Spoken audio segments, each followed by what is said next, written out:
Hello friends, ఎలా ఉన్నారు? మనమంతా ఈరోజు కొంచెం లేటుగా పడుకుందాం, రేపు చూసుకుందాం అని అనుకొని ఫోన్లో రీల్స్ చూస్తూ చూస్తూ చూస్తూ 2 గంటలు వృధా చేసేస్తాం.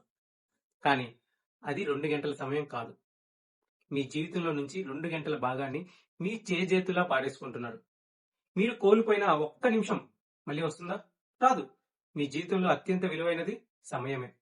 దానిపై మీకు నియంత్రణ ఉందా లేదా? డబ్బుని ఖర్చు పెడితే మళ్ళీ సంపాదించుకోగలిగే అవకాశం ఉంటుంది. కానీ సమయాన్ని ఖర్చు పెడితే అది ఒక్కసారి కూడా తిరిగి రాదు. మనీ తిరిగి వస్తుంది, టైం రాదు. సమయాన్ని గౌరవించండి. ఒక యువకుడు తన స్నేహితుడితో కలిసి బిజినెస్ మొదలు పెట్టాడు. డబ్బు విషయంలో మాత్రం ఎంతో ఖచ్చితంగా ఉండేవాడు. ప్రతి పైసా లెక్క పెట్టేవాడు. కానీ సమయాన్ని మాత్రం ఇష్టం వచ్చినట్లు వృధా చేసేవాడు. పని చేయకుండా టీ బ్రేక్లు, సినిమా డిస్కషన్లు, ఇంకేవేవో.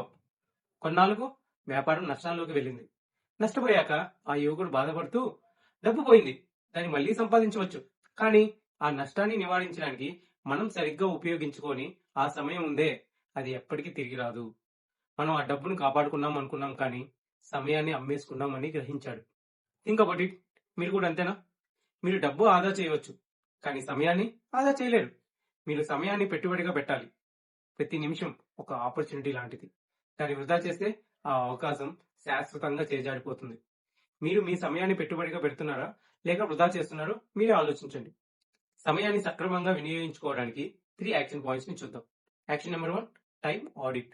రోజులో కనీసం 1 గంట సమయం ఎక్కడ వృధా అవుతుందో ఖచ్చితంగా గుర్తించండి. మీ టైం వేస్ట్ ఎక్కడ అవుతుందో, ఎందుకు అవుతుందో స్పష్టంగా తెలుస్తుంది. ఆ దొంగని వెంటనే అదుపు చేయవచ్చు. Action number 2, time blocking. మీరు చేయాలనుకుంటున్న ముఖ్యమైన పనుల కోసం మీ క్యాలెండర్లో ఒక నిర్దిష్ట సమయాన్ని బ్లాక్ చేయండి. మీరు మీ సమయాన్ని కాపాడుకుంటున్నారంటే మీ జీవితాన్ని కాపాడుకుంటున్నట్టే. ఆ సమయంలో వేరే ఏ పనికి అనుమతి ఇవ్వకండి. Action number 3, invest in future you. మీరు ఇప్పుడు తీసుకునే ప్రతి నిర్ణయం మీ భవిష్యత్తులో ఎలా మారుతారు అనే దానిపై ఎలాంటి ప్రభావం చూపుతుందో ఆలోచించండి. ఇన్స్టెంట్ గ్రాటిఫికేషన్ కోసం మీ సమయాన్ని వృధా చేయకండి. మీ భవిష్యత్తు కోసం పెట్టుబడి పెట్టగలుగుతారు. సమయం అనేది మీరు కొనగలిగేది కాదు, మీరు ఇవ్వగలిగేది. ఈ రోజు మీ లక్ష్యం కోసం 30 నిమిషాలైనా కేటాయించండి. This is one more tomorrow. రేపటి కోసం ఈ రోజు చేసే ఒక చిన్న ప్రయత్నం. మీరేం చేయాలనుకుంటున్నారో దాన్ని ప్లాన్ చేయండి. ఇప్పుడే మొదలు పెట్టండి. సైనింగ్ ఆఫ్, మీ వీకే.